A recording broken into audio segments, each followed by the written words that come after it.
The hood. Shannon Nordstrom is here to do the same. Welcome, hoodies. Thanks for tuning in so we can help you tune up. I'm Chris Carter here to answer your calls at 866-594-4150. 866-594-4150. We've got calls coming in while the music's playing, so let's get right to them. First, we're going to talk to Dean. You're on the Under the Hood show. Dean, what can we do for you? Yeah, Chris, I got a quick question for you right away. Okay. How's that hammer holding up for you? Dean, I got to tell you. Is this a planted call? Did you plant this call, Chris? I did not. Oh, why? Oh my gosh, I think you did. I think you guys are in cahoots. I mentioned and I think that Chris secretly got your phone number off my packaging and called you and told you to call right now. No. I was going to look at the box because I wanted to thank you, Dean, by name. Hold on a second. I did take a picture of the box because I knew you'd want to. We do have I literally took a picture of the box and I kept it because I knew you would want to do this. I want to start this off with a very public apology to my friend Shannon Nordstrom and a very public thank you to Dean because the dead blow hammer is the best tool I've ever owned. You're going way too far on this, Chris. Wow. That and the channel lock. His bar is not very high. Right, that's true. I have used the dead blow hammer half a dozen times. Well, good. And Glad to hear it. I'm going to buy more. I'm going to get bigger. I'm going to maybe get I don't know. I don't know what I've seen them. Now I see them every time I go to the store. For those people wondering what this is all about, I had brought up on a caller's answer about using a dead blow hammer to like knock the snow off. Yeah, snow and mud out of a fender well or something like that. And Chris thought I was making it up. Yeah, thought there was no such a thing. Thought it was just who's gonna hit their car with a dead blow hammer. And so then Dean, listening, decided that it would be a nice gift to send a dead blow hammer that he had an extra of in his shop to give to a gift for Chris, and we got it here at the studio and love opened it. We were supposed to open it during the show, but we did it on the after we were a show. little nervous about that. Right? Yeah, exactly. So we did open it a little bit later. So, Dean, thank you. Now, how can we help you? Well, yesterday I went and bought myself a brand new pickup, something I haven't done for 28 years, and I got a question on it. They wanted to do an undercoating on it, but I thought I heard maybe it's a sponsor of your show or this place that sprays an oil underneath there rather than an undercoating. Do you know what I'm talking about there? We do. It's NHOil Undercoating.com. It's NHOU. They're a partner of ours. New Hampshire Oil Undercoating is the full. Yeah. And okay, that's what I thought. It was 3 letters. Yeah. And actually, in our local area, a new franchisee just popped up. Really? Just in the last week here. So we've been talking about franchise opportunities with NHOU for a while on our spots. You'll hear for our partners on the air, and local guys said, "Hey, that's a great idea," which is ironic because when you say something like, "Hey, I haven't seen this customer in 2 years. I wonder how he's doing," and then the phone rings an hour later, how does that work? There's what's it called? Isn't it the Bader Meinhof? But yeah, that guy, Bader Meinhof, Mrs. Buttersworth. Yep, that's it. But it happens. Yesterday, it happened twice to me, and I was like, "Oh, that's crazy." And then last week, what happened when I left Shannon? I said, "You know that NHOU sponsorship? That could be a good local franchise." Yeah. That's what I tell him, and then I get the message just this morning that says, "Hey, we just got a new local guy." So for you, lucky you. But it is a great product for going on under a car if you're anywhere in an area that's prone to rust, either because of salt, which is anywhere north or east, or if you're way down south and you get a ton of mud buildup in your vehicle before that is allowed to happen. Let's say you're an oil road worker or a farm worker, and you're going to get all that mud packed in, which holds the moisture and rust your vehicle. You spray it first before you got a brand new vehicle. Spray it, get it on there, and build that up before you put that on. So. Yeah, that works. And there's also another product if you're not going to be if you park near outdoor areas, or if you store vehicles for a time, anywhere you might get rodents in your vehicle, they got a product called Mouse Out. So when you're asking about what to spray in your vehicle, you can do both the undercoating and the Mouse Out to keep rodents out of it. We had a guy call this morning, and unfortunately he didn't leave a number. So folks, please leave your number if you call us after hours. But he was asking about some hoses for his AC that had been chewed clean through Oh, by hungry some mice. kind of a pack of wild mice. I think it had to have been like a woodchuck or something, because those are big Probably kids. rubber lines. How much could they? They chucked a lot of wood they could. So yeah, I would say, you get this, apply it before winter, and you can go to. Well, I want to apply it before I even bring it home. That'd be well. Pickup's still there, getting some stuff done. I you know what, I wouldn't do that, because unless this guy will come out and do it at that place. But I have seen what the factory puts on and what manufacturers put on a lot of vehicles. I've even got some on one of mine, and within a year it seems to come off very quickly. So, it's definitely worth at least looking into NHOU. Just go to NHOil Undercoating. Yeah, and look it up yourself and .com. see their research. And they're nice local guys, basically. to- You call them. And To be very though, general, yes. for Dean and for everyone listening, undercoating is no longer the joke it used to be. right. right? It was like, hey, for $100, Yeah. we'll undercoat your car, and it does nothing. That was years ago. You're a liar, Jerry. Yeah. Now it's. But I just want to say, though, and then we're kind of beating this subject up pretty good here, Yeah. but it's a totally different type of process. Right. The typical undercoating that Dean thinks of is the undercoating that I wish was not sprayed on the bottom of my 79 Trans Am. Right. When it was brand new. I got a 1,900 actual mile Trans Am that's just beautiful. And from the factory, they sprayed the rubberized undercoating under the whole car. And you can't get it off. And you can, because I know it's done on YouTube, not but easily, it is a but- long, tedious process. And this newer stuff, I can't say the name of the chemicals that are used a lot, but they've been doing this in industrial equipment and different things for a long time, and it's more of a coating than a rubber coating. Right. And you could remove it if you wanted to. Yeah. Yes. And it has to be reapplied also. Yes. It's not something you just do once and leave forever like my 79. This is something that you'll and do it again. works much better. They've at used this on the displacing chassis moisture and of stuff. commercial trucks and equipment for a long time, this type of process. Dean, thanks very much for the call. Good luck. Enjoy your new truck. And thank you for many things, Dean. Many, many windows you've opened in my life. Yeah, And his wife, broken maybe with that hammer. his wife thanks you because But it's controlled that much breakage. more time out in the The garage. controlled breakage. I can control it so well. We're going to take a break. When we come back, we want to hear from you. 866-594-4150. You're listening to the Under the Hood Show. Be sure to visit our website for news, contests, and previous shows at underthehoodshow.com. Welcome back, everybody. It's time to get back under the hood with the Motor Medics. 866-594-4150. That's the number to reach us here at the Under the Hood Show. Let's talk to Dave. You're on the Under the Hood Show. Dave, what can we do for you? Yeah, say I've got a 2006 Jeep Wrangler Rubicon with that air locker system on it for the front and rear lockers. And the question I have, when I got it, you push the button in the dash for the locker system and to get them to lock on, but that indicator light would never go solid. So I was questioning whether they were working, but when I would jack it up, I could hear the air compressor motors underneath their run. And, when I'd have it off the ground, you could spin the wheels, and they seemed like they were locked in, and then I would shut it off, and it looked like they were unlocking, but that light would never go solid like it's supposed to. So I didn't know if it was something just in the switch itself not telling the indicator light to go solid, or if there's something else plaguing it. Is it flashing? It's flashing, yeah. Yeah, it's all the ones I've seen that I've turned on in our shop have flashed. That's in order to indicate, hey, this locker's on. Turn it off before. If you're not using it, turn it off. So they don't ever go solid then, huh? I've never seen one go solid. I've only, worked on maybe 3 of them that had that. And I went, oh, this is cool. Let's check it out. Okay. So I hit it on the snow, and it was always flashing while I was driving. And if I remember right, when you hit like 30 miles an hour or 20 miles an hour, it turns off. Right. It's like, well, if you're moving this fast, you don't need a locker. But it's a thing. What do you think, Shannon? What does yours do?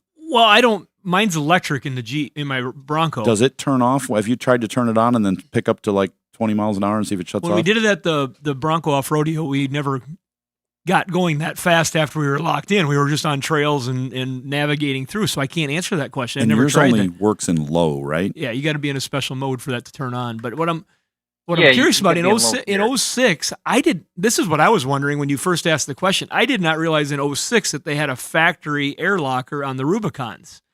Oh yeah, I think they okay. started it in 03. Okay, that I was thinking that it was later than that, because we've had some ones we've dismantled that had aftermarket air lockers. As a matter of fact, I've got a set of air lockers for an older Jeep sitting on a pallet. We got a good rear axle with an air locker in it, and a front axle that's broken from the accident, but it's got all the components, and we saved everything else. So if anybody wants to put an airlock in their older Jeep, I have one for sale. If everybody wants one, right? Don't I have one for sale. That might have been what I was going after anyway. Little selfless promotion there. NordstromsAuto.com. Okay, that answers my question. I just didn't realize that they had them that in 06. Yeah, and I guess that was what I was concerned about. I guess I thought maybe that light was supposed to go solid from some other people I thought that had them the same year, but mine just flashes. But I know they're locked in, so I just didn't know if it was something on the indicator light that was maybe faulty or not. But maybe if you've seen other ones that flash, maybe it's working fine then. Yeah, that's what I believe. They're flashing to tell you that's what's up. Do you have a manual still for that vehicle? I do, but it's not real detailed. It says illuminates, doesn't it? Button. Push Yeah, the button and it illuminates. illuminates. Oh, okay. Yeah, exactly. Maybe if you watch one on when YouTube, somebody's got a picture of one and it would do the same thing. That's what I was confused about, because some of them would flash and some of them would go solid, like it would go solid like it was on. That's weird. And this one wasn't working when I first got it, but that's because the air hoses were a little bit bad and they were leaking. When I got them fixed, and it seemed like it was working, because like I said, I tested it by jacking it up with all four wheels off the ground, and you could lock them in and they would lock, and you could unlock them, you could tell they were unlocked. So because typically just what we're getting at is what we've always seen on the show and talked about on the show before. If a indicator light is flashing, it's typically telling you something. I mean, that's why everybody's a little cautious when they see a flashing light. And I think Russ is right. You need to jump into a Jeep forum, or there is, get on a Facebook group and you'll get 500 answers from people. Or you could probably find a Facebook group that's 2006 Rubicon, and then the color, and then the mile range. Because I think the internet was invented for Jeep owners. I think that might be why it exists. Because when you start looking in, man. Gold Rubicon 06 Jeep owners. Yeah. I think so. Dave, good luck. Thanks very much for the call. 866-594-4150. Let's go to Wisconsin and talk to Steve. You're on the Under the Hood Show. Steve, what can we do for you? Oh, thanks for taking my call. So I have a 2012 Ford F150, about 150,000 miles on it. It's a 3.5 liter turbo, and went back in to get in, and it wouldn't start. There was a indicating light to reset the fuel sensor switch, and looked on the passenger side over there to see if there was a switch, and couldn't find anything, and ended up having to pull the vehicle home. So right now it's just sitting in the back 40, so to speak. So that's how the 2012 EcoBoost F150 ends up in the shelter belt. well, I don't know. It ran when I parked it. I can't remember why. 30 years later, Barn find. Look, it's an EcoBoost. No, I mean, drove it to work that morning, and at the end of the day, got in it, and it just wouldn't start. And you play around trying all that stuff with the key, turn it on a couple times back and forth to reset it. And yeah, it's automatic. No button. Yeah. I'm just going to go out on a limb here and say before we is this limb in the shelter belt, or is it? Yeah, okay. Before we waste too much time, and just get under the truck and pull the look and see where the module's located on this, so you can see a picture of it. But you get in the back of the truck and find the fuel pump module, which is up under the frame by the spare tire back there. Take the bolts out of it, pull it down. There's a couple bolts in it. Look at the back side of it and see if it's corroded through. If it is, or if it's heavily corroded, it needs to be replaced, because we have a number of these vehicles come into our shop that have this problem, and it's just as simple as the module is rusted through on the backside, and it needs to be replaced. You pick one up from Dorman Products. It's just a bolt-in. Unplug it, bolt it in, 2 bolts. It'll come with a new bolt and a little spacer. Dorman makes a spacer to hold it away from the frame so it doesn't rust. Why didn't the factory do that? So it's like molded into the feet of this thing, because without the air gap, it's held right to the frame, and salt gets in there and dirt, and it rusts right through. So they put it down a little bit, and it's got air flowing through there, and it'll wash itself out. But check that first. I'd almost bet that's what it is, because these things have so few failures otherwise that would cause this.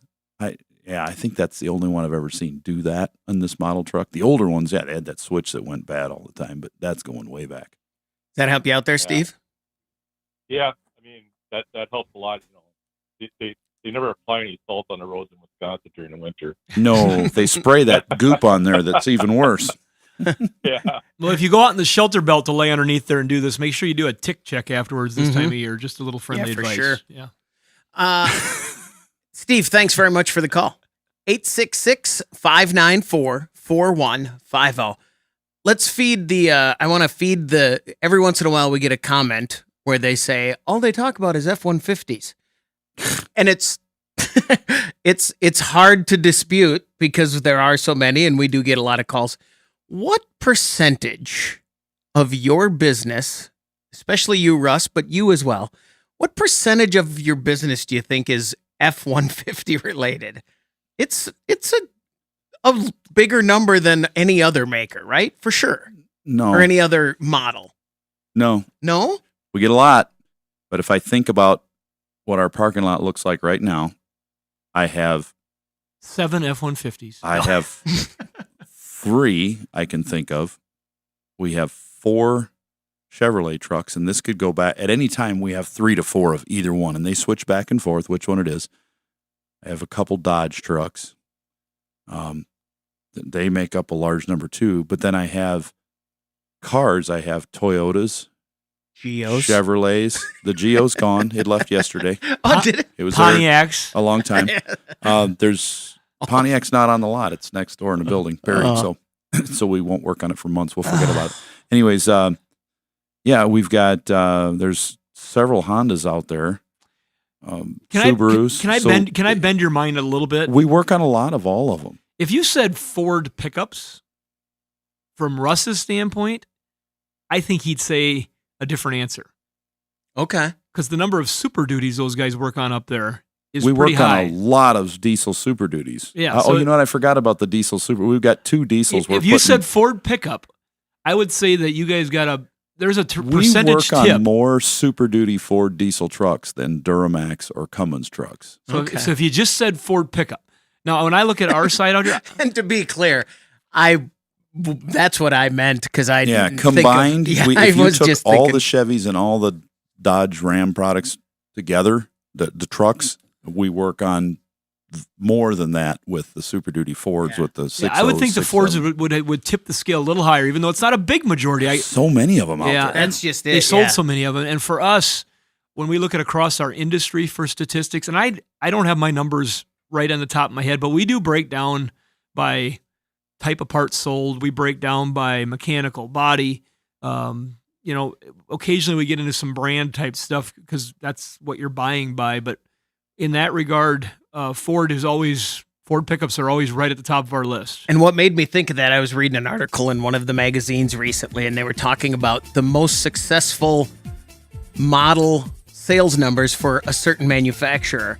And then they said, but keep in mind, that's compared to this many for F-150s. And it was tiny little fraction of what those sell. So that's what just made me think of that when he called in about the F-150. Just make sure you always put the Chevys and the GMCs together when you count. I think it You should can be that always way. go to our YouTube channel and look at the vehicles that we list all the subjects in there and look at them. Sometimes it'll be like F-150, F-150, F-150, and then there's 16 other calls with other vehicles. So it sounds like a lot. And when we lead the show with an F-150, we might hear about more F-150s later. That's exactly it, too. Ford, where's your sponsorship? 866-594-4150. We're going to take a break. When we come back, we want to hear from you. Car feeling ill? Don't want to spread it to your wallet? Call the Motor Medics now for free advice. 866-594-4150. Don't forget, You can watch the podcast and the radio show at our YouTube channel. If you subscribe to that and join the Hoodie Fan Club at underthehoodshow.com, you could win a hoodie. Like Rick Newroth, congratulations from all of us under the hood and our friends over at Universal Technical Institute. You can find them at uti.edu. Mm-hmm. They will help you establish your career as a real certified auto mechanic. I'm a real mechanic now. Yeah, It's certified. a real boy now. You get certified. You could be a certified. You can get ASE certified, and after you've had this You training. get a patch like that. Imagine on that. your You've door. Look, I'm an ASE master certified mechanic who has been to Universal Technical Institute, and they go, "Oh, really?" Or That's get important. a plaque like you have over there. I didn't want to leave out your ASE. I'm fine. He's got a patch. I'll be You okay. have a- Shannon has plaque. He gave me a When was the pack. last time you went to the dentist? He gave me a plaque. He gave me a plaque. Derailed me there, Russ. He gave me a patch. Okay. My arms are too small and the patch is too big. I understand that 100%. 866-594-4150. Let's talk to Roy in Oklahoma. Roy, The you're on ego the Under the trumps Hood all show. that. What can we do for you? I was interested in purchasing a Chevrolet Spark, and it was very tiny little two-seater, and but it had rather large wheels. I think 15-inch wheels, and it was on the pricey side, but it wasn't very old. It was only about 3 or 4 years old, and I was kind of wondering, was the Spark? It had a gasoline or a liquid fuel engine, I'm sure. And it wasn't a tiny chassis, but the car itself was tiny. And I'm wondering if that was electric, one of those cars that's electric powered, and then it has a gasoline engine to charge the battery. The Sparks that we've dismantled here at our dismantling facility, and we've had a few of them, they made a Spark EV, which is a full electric. And I think that the other one was just a Spark with a gas motor. I don't think they made a Spark hybrid. And what you're talking about is a hybrid chassis. If I'm wrong on this, somebody will correct me quickly. But from what I've seen, I think I remember there's a internal combustion Spark that was a kind of a subcompact is the class that it's in. And then we've definitely had Spark EVs that we've dismantled that are a little bit newer. And so I got to ask you a question. I'm kind of curious. When you saw the Spark, is that what you were looking for, a subcompact, or did you just find it and think that'd be kind of fun to move around in? What was the process? Because that does intrigue me. Well, I was going to get into that if you had the time. I was born in 1937, and my father was kind of into cars a little bit, not like I am, but when I was a teenager, he started teaching me how to work on cars and all that. Within a couple of years, I was teaching him how to modify things and make them better. And the family was into Nashes at that point. My grandfather had a Nash and immigrated from Norway, and like at the turn of the century. So I've been interested in, and I'm dyslexic and have attention deficit. I'm not good at reading. I can't read hardly anything getting out of it. But when it comes to a problem that I don't know how to solve, and I wasn't raised in any kind of a church setting either. We were agnostic. But when you have friends or acquaintances, neighbors, or relatives that go to church and they ask you to come to the church Bible study, I didn't want to hurt their feelings, so I would go. And when I went to the Bible study, I was wound up questioning everything that they tried to quote out of the Bible that they didn't know, they couldn't explain why it was in there and what it meant. And I thought, there's got to be something here that everybody's missing. And the reason why I'm telling you all this is the Holy Spirit. I realized what a dumbass I am. And the Holy Spirit showed me when I needed to know something. I didn't know it when I needed to know it. If I just let it go, wanted to know but didn't push the issue, that answers would come to me spiritually, and then they came to me with mechanical stuff as well. And are you familiar with a Helmholtz resonator engine? I am not. But your story sounds a lot like mine. Shannon's over there Yeah. going, I've heard this before, Exactly. but with a much younger person. But no, I'm not familiar with that engine. But now that I've heard it, I'm going to have to go look it up. You just caused a problem for us. I can tell you where you could look into it real easy. A 96 to 99 Ford 306 had an intake manifold that was a two-piece manifold. Yep. Right. It looked like aluminum, and it came up the passenger side and over the valve cover, and then they had a throttle body for fuel injection on the driver's side. And the way it worked, the Helmholtz resonator part of it, which Ford never, they had catalytic converters and all kinds of crap that cut down on the power. But Ford never explained or tried to push the idea. But a Helmholtz resonator has the throttle body, and when it opens up, when it's like full open, the air is being drawn in at 14 pounds per square inch pressure if you're at sea level. And when the air has weight and speed going into that chamber, and the chamber is about the size of a gallon jug, and then from there, all the three front cylinders and the three back cylinders, which inside the manifold is divided into two 3-cylinder engines. When those engines suck air, they have the equivalent of about a 6-pound turbo boost with nothing but that manifold on it. Yeah, when the 3 pull, it pulls the other one and speeds up the other air charge. I've seen that with the Ford. That's what they were telling us in Ford school on that one a long time ago. That would have been about the time you were there, Russ. Yeah, but they never talked about it as a resonator. Helmholtz resonator. Helmets. Helmholtz or helmets? Helmets. My hearing's bad today. How do you spell that? Oh, are you talking to me? Yeah. How do you spell that? HELMHOILZ, I think, or S or Z. Helmholtz. I think we're both wrong, Russ.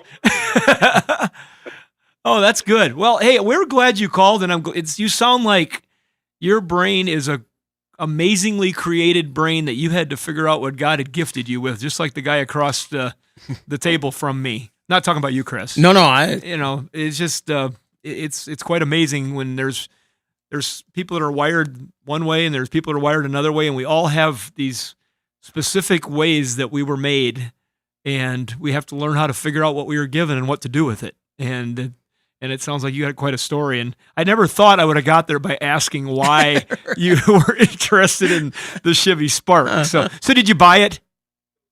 No, I was thinking of buying it, but it was $15,000. Ooh. Yeah, and you mentioned the 15-inch wheels and tires. That's pretty standard equipment anymore to get no smaller than a 15 on a small car like that. You don't see a 14 or a 13 hardly. I mean, at all anymore. And if it's $15,000, it's a Spark EV. I don't think you're gonna. If it was be old enough to be a gas Spark, would you think it'd be $15,000 still? It's probably either that or it's a used. Yeah, it's probably a used EV one. Yeah, it wouldn't be new because the old gas Sparks would be. I think they'd be dropping a little bit. We don't know as much about Sparks as we should, but we know enough to spark up. Not very many. We're going to spark some interest. Look it up. Roy, thanks very much for the call.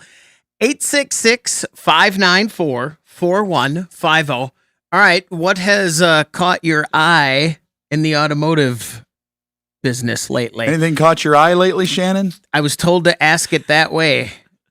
Nothing caught my And eye. Shannon said, yes, you can ask it that way now because Didn't you get a little dirt in there we're or something? past it. Oh, everything's okay. Everything's fine, but I just did something really stupid. And my wife would tell me that I was extremely dramatic about it, but I'm going to tell her that she's never done it. And then she'll repeat back that you've never had a child. That's right. So I've never, I'm not going to win this. It was Right. a terribly uncomfortable situation. I was outside doing some things. I've been wearing contacts for a number of years.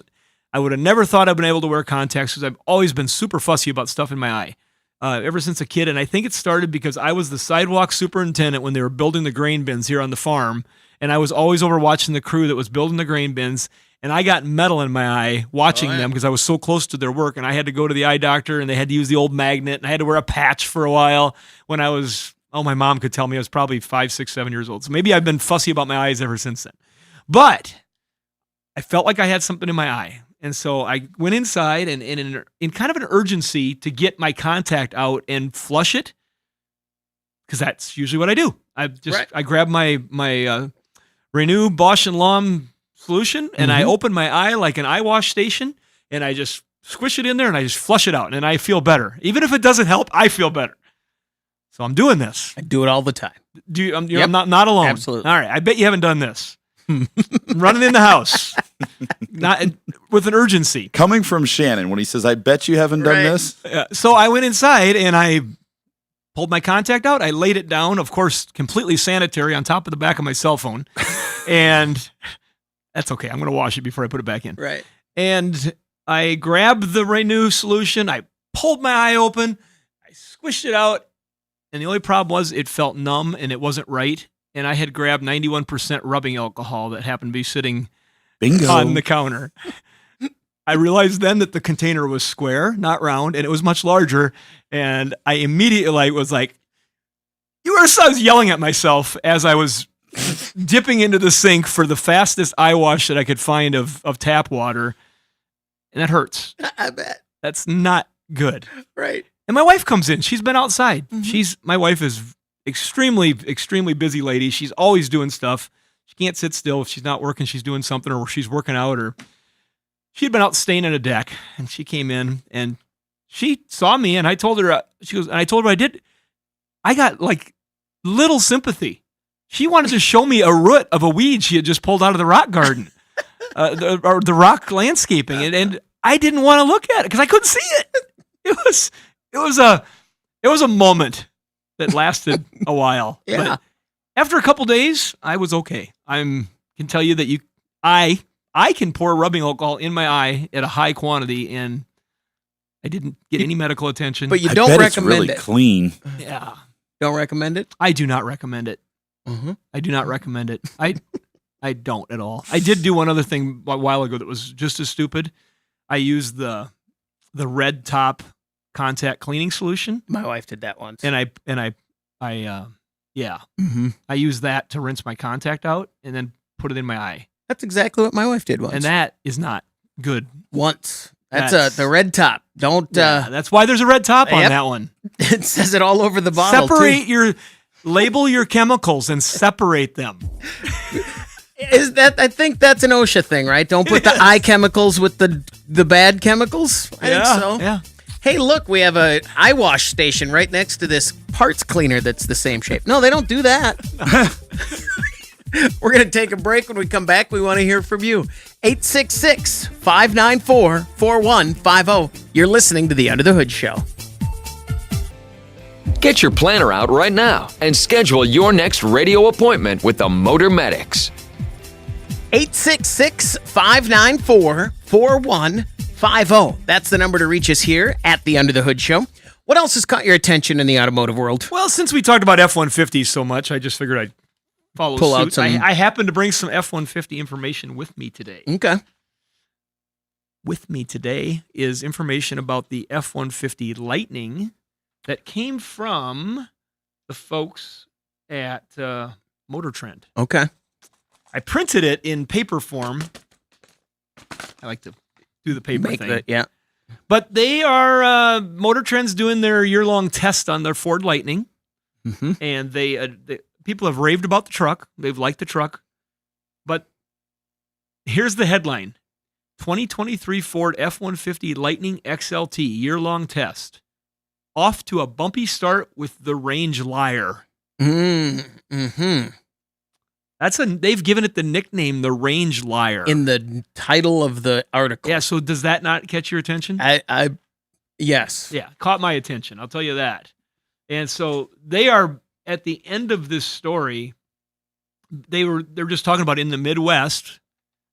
I'll just read their last sentence Okay. because that a lot of times summarizes things up.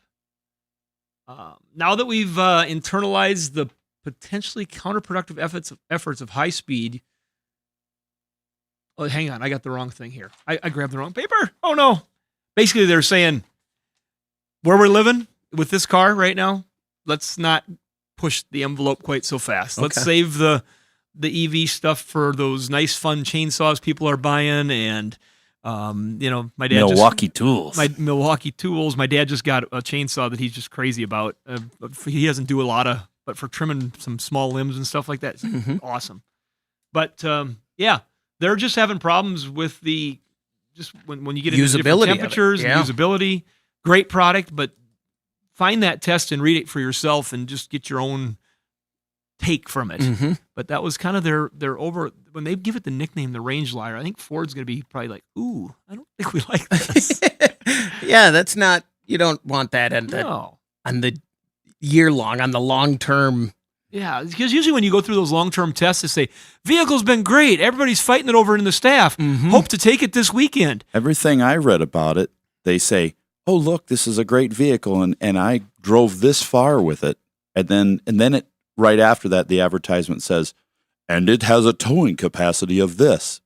But then there's nothing that says, oh, by the way, you're going to lose a lot. You can't do that. And can't these people, you watch the YouTube videos on it for yourself and see, you put anything behind it, like a load in the bed that's decent or a little trailer, and it's like, what happened?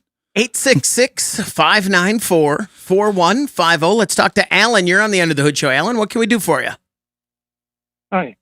I have a 2001 Firebird, and I think I'm getting exhaust or some kind of fumes in the car with me, and I have given it the quick look over, and I don't see anything real obvious leaking. So, kind of looking for some advice, things to look at. Is this a V8 or a V6 car? It's a V8. So it's a LS1 in there. Yeah, and somebody has added, before I got the car, a MagnaFlow exhaust from the Y pipe back.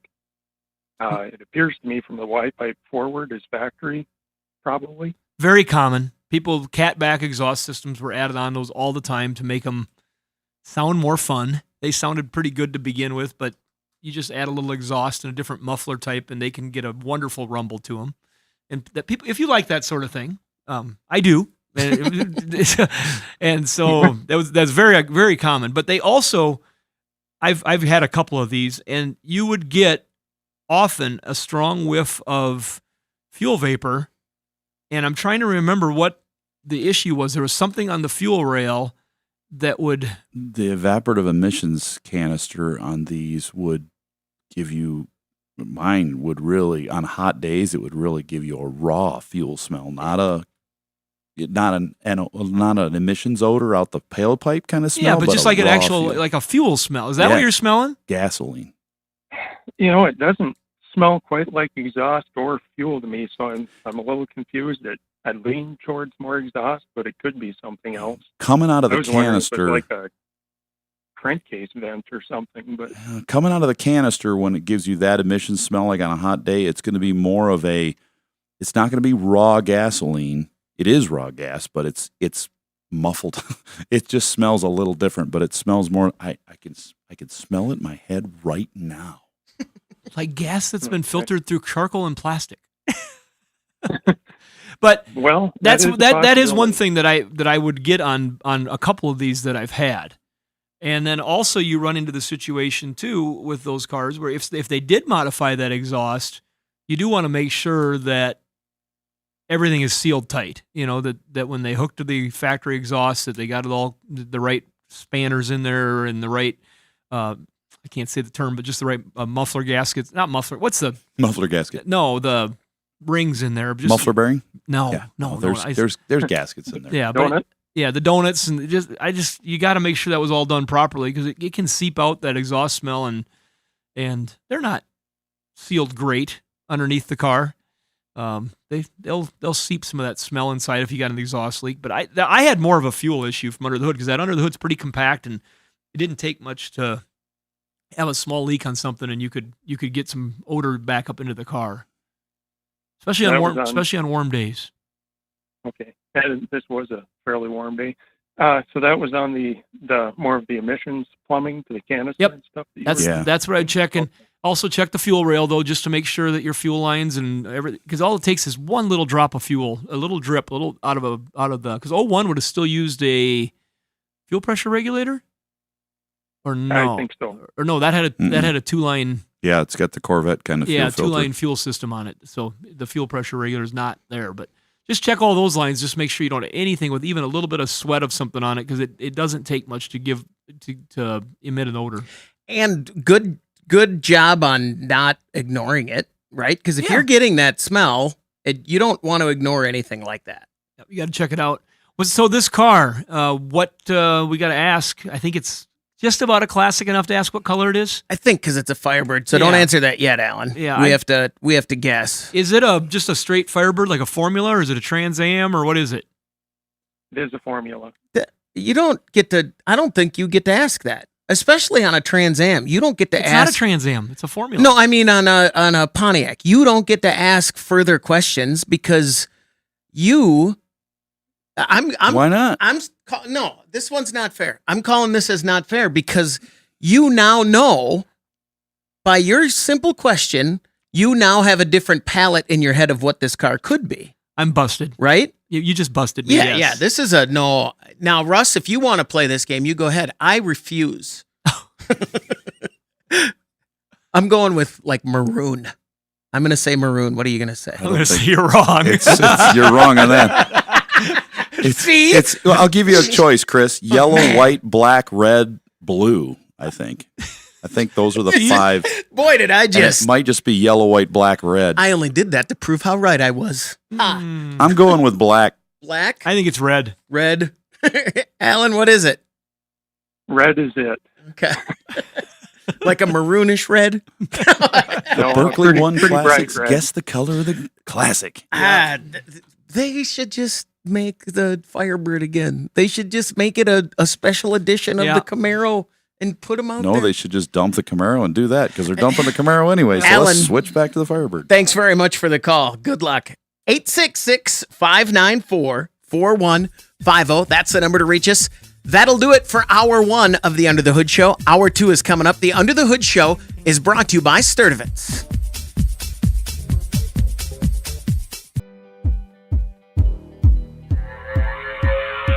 You're listening to the Nordstrom's Under the Hood Show with the Motor Medics, Shannon Nordstrom and Russ the Super Tech Evans. Shannon is an ASE engine and parts specialist, and Russ is an ASE Master Certified Technician with extensive factory drivability training. Join the Motor Medics for fun and free automotive advice with real-world solutions to everyday automotive problems. The Under the Hood Show is heard weekly on this and other great radio stations across the U.S. Find out how you can participate in the show by visiting underthehoodshow.com. With Russ Evans, this is Shannon Nordstrom, thanking you for tuning in to the Nordstrom's Under the Hood Show. Have a great day, and remember, PTLA. The opinions heard on this program, based on the many years of experience of Russ and Shannon, are offered for entertainment value only and as a guide to your repair needs. No claim to repair or cause is given or implied. Always consult with your own certified technician and follow all safety procedures before attempting any repair. To be a part of the show, call 866-594-4150. Under the Hood is produced by Prairie House Productions. All content is the property of Nordstrom's Automotive Incorporated and may not be used without our permission. Copyright Nordstrom's Automotive, Inc. Now, let's go under the hood with the Nordstrom's Motor Medics. Welcome to the Under the Hood Show. We are glad to have you with us. Russ Evans is here to answer your automotive questions. Hey, thanks for joining us under the hood. Shannon Nordstrom is here to do the same. Welcome, hoodies. Thanks for tuning in so we can help you tune up. I'm Chris Carter here to answer your calls at 866-594-4150. We had the phone going while we were in the music there, so we want to get right to our listeners that are on hold to ask their questions. And we'll talk to Ken. Ken, you're on the Under the Hood Show. What can we do for you? Good morning. I got an F150 2015, and my it's going into limp mode, and it's done it about 4 times the last couple weeks. And I'm wondering if you can help me out with that. When's it do it? It's done it when I just started in the garage. It's also done it when I'm going to work and making a corner, and all of a sudden it just goes into limp mode, and I get down to like 10 miles an hour or whatever it is, and then I shut it off. I turn it back on, and it fixes the problem. It all of a sudden runs just great, and then it'll go like a couple days like that, and then it'll happen again. You did get a check engine light when this happened, right? It does not get a check engine light. Boy, I get traction control light comes on and it says fill assist not available and check manual. Okay, you are wrench. you're getting some warnings in there. So you do get the wrench too? Yeah, I do. Yeah. Okay, then that'll give you. There's some codes. There's some data and codes going on in that system. Yeah, that covers what you were asking. Yep. Right. That's basically a check engine light for what's going on in there. It sounds like it's not in limp mode, but it's got a problem with the traction assist in the ABS system. So what's happening is it's just like your traction control is on. If you've ever been on ice or loose gravel and you've stepped on the throttle and the wheels spin and the engine automatically reduces power so that you don't spin and you're like, hey, I can't go anywhere. I just want to spin these tires and get out of this spot that I'm in. That sounds like what's happening. I would guess that it's probably a failing wheel speed sensor, and that wheel speed sensor is falsely accusing the truck of being on loose ground. Okay. And it's the computer says, hey, I'm doing the right thing. I'm reducing power like I'm supposed to, and it's not supposed to do that because it's really not spinning. It's not seeing a wheel speed sensor. It sees it there, but it's really not out of range. So here's the thing. Somebody's going to have to drive it, have this occur, and watch the data when it occurs. You're not going to be able to go in and see a past history on this system. But if it does it often enough where they can find it, expect to spend whatever money it takes to have them drive it long enough to catch this. If they have to drive it 2 hours, driving it around back and forth all over, and then all of a sudden, boom, it occurs and they can catch it and find it. And hope and pray that thing stays active long enough that they can find it. Because if it only activates for, let's say, a minute, and then they have to drive it another 2 hours, that's going to be so much money. Russ, just listening to what he asked and what you said and just other things that I get around when people talk about broken stuff, if that would be a GM vehicle, we would have probably first went to a throttle body or throttle valve issue. Yeah, electric throttle, but it wouldn't have had any codes at all. Okay, so or warning. Like the wheel speed sensors, when they'll start going bad, a lot of times you'll get where it'll take down the traction control, it'll take down the ABS, it'll take down stability control. If they fail hard enough to show an open or short code or erratic code. That's why I was just wondering, why wouldn't it just shut those systems down and not go into limp mode? I think it's failing within its range, and then what happens is it goes into full failure and turns that service light on. Because most vehicles will depower if they're having a problem with the circuit that has to do with the electronic foot feet, throttle valve, any of that stuff will put the truck into limp mode because they don't want to have a acceleration issue. Engine power, yeah. Yeah, so it's something like that. Like you're saying, I'm sure you're onto it, but I just was wondering about that theory, when they would decide to go limp mode versus just saying, we're going to turn off traction control, we're going to turn off this, I don't know if it's a limp mode. I think it's actually active at the time. It's active and it's reducing throttle. So it feels like a limp mode because you can't go anywhere. 20 miles an hour. Yep. Yeah, you're only able to. That's the way it is when you're on ice. That thing activates and nothing. What are the codes gonna be when you go in there now? What are you gonna see in there that won't tell you what you want to? There might be some history codes. Okay. You'll never count that out, even if you have no lights at all. Sometimes you can get codes that will not show a light on the dash, but they will come into the computer. So when we're looking at a computer and doing custom programming, it will ask us, do you want this code to do anything or not? Yes or no? And you say, yeah, I want it to do something. Well, what do you want it to do? Do you want it to turn the check engine light on? Yes or no? Nope. Just, I want the code active. I want the number to pop up in the computer, but not on the dash. And I want it to say, the code came up. And then it'll say, effects management, failure effects manager mode. Do we want it to deactivate what it was programmed to deactivate or not? And we say no. So therefore, let's say traction control light comes on, and when it's on, well, here's one. Thermostats, when they fail on a 3.6 GM, they turn the fans on high and they cut the air conditioner off. I could go into that code and say, turn the code on, turn the check engine light on, but do not turn the fans on. Do not deactivate the air conditioner. So you can choose what you want to go in there, but that's a custom programming thing. That's not like what's going on here. So that's what's happening with his. Light comes on, code comes on, something's deactivated like the throttle. So hopefully some of that data is going to be in there to help a person diagnose it when they're scanning it. What's a wheel speed sensor? You don't want to just throw that part at it? No, because you've got 4 of them, and you don't know which one's bad if you had a bad one, or if it's a wire going to it. We had one come in the other day that had corroded wiring in the rear. It looked perfect on the outside. When we started taking connectors apart, we found it in the inside, ended up cutting back 4 inches in the harness before we got to a good spot.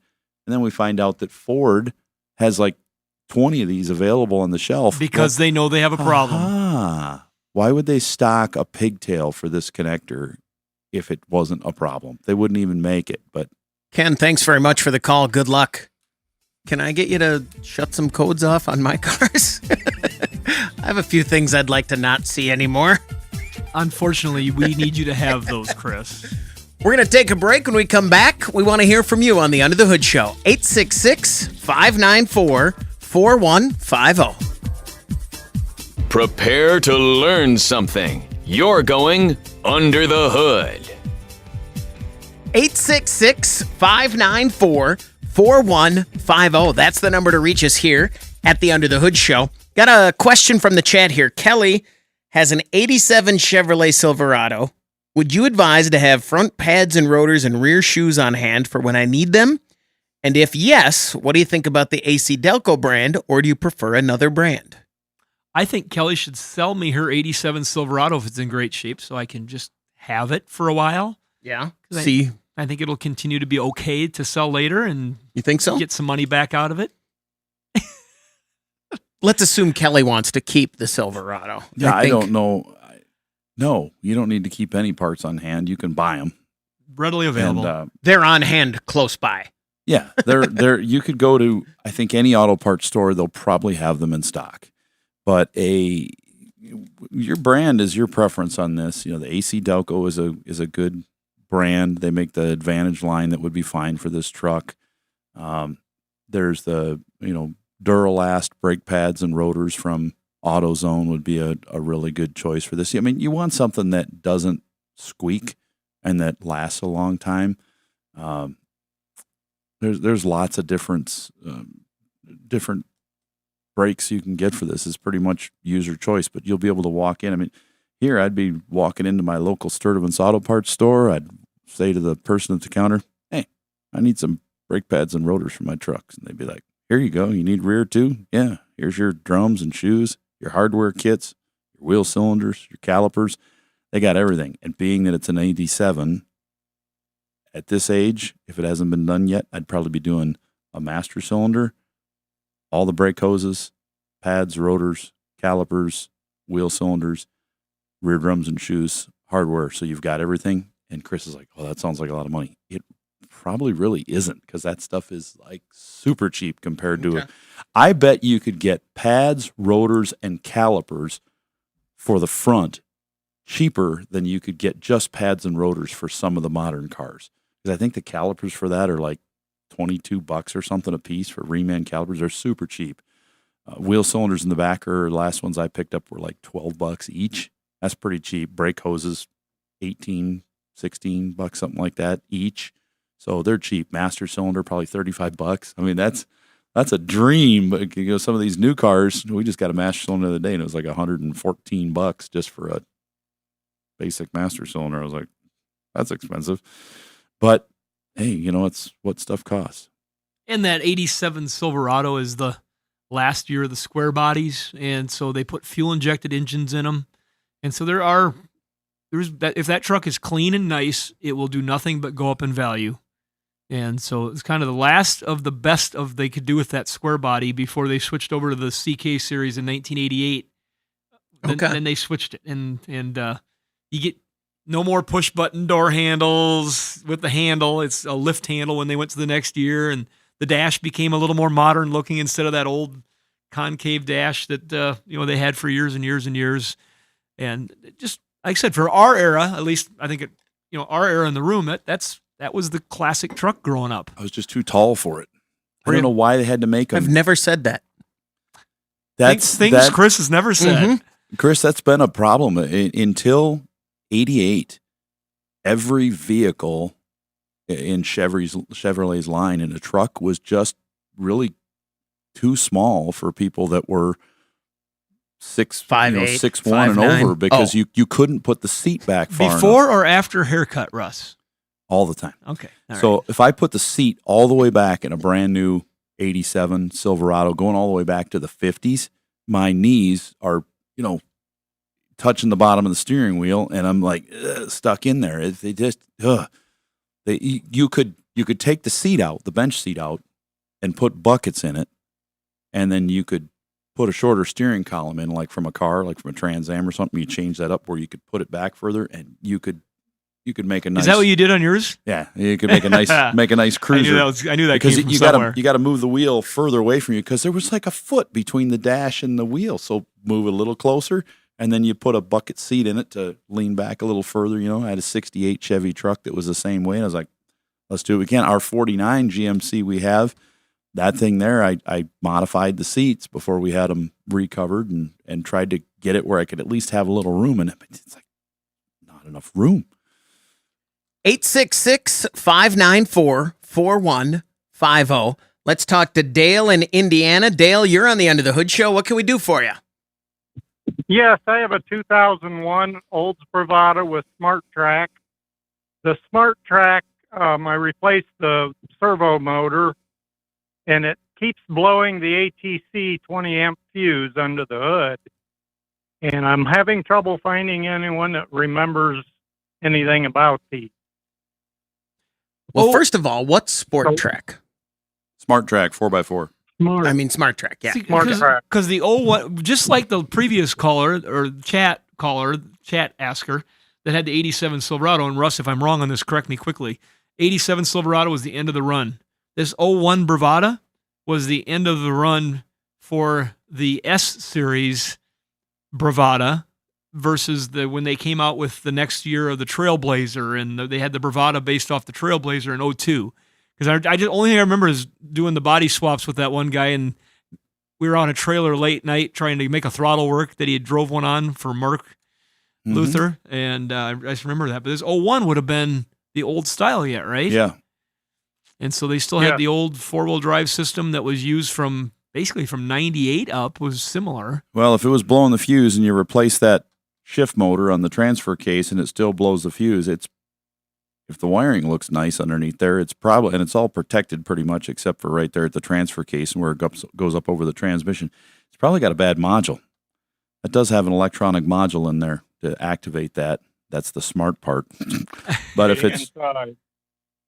it's shorted, good luck finding one of those things, because you're going to have to find one from a Smart Trac. It's not the push buttons, they're out there and still for sale. Even new, I think you can buy a module for a push button. But the Smart Trac, that was a unique system compared to, I think that for the longest time, Dorman had these.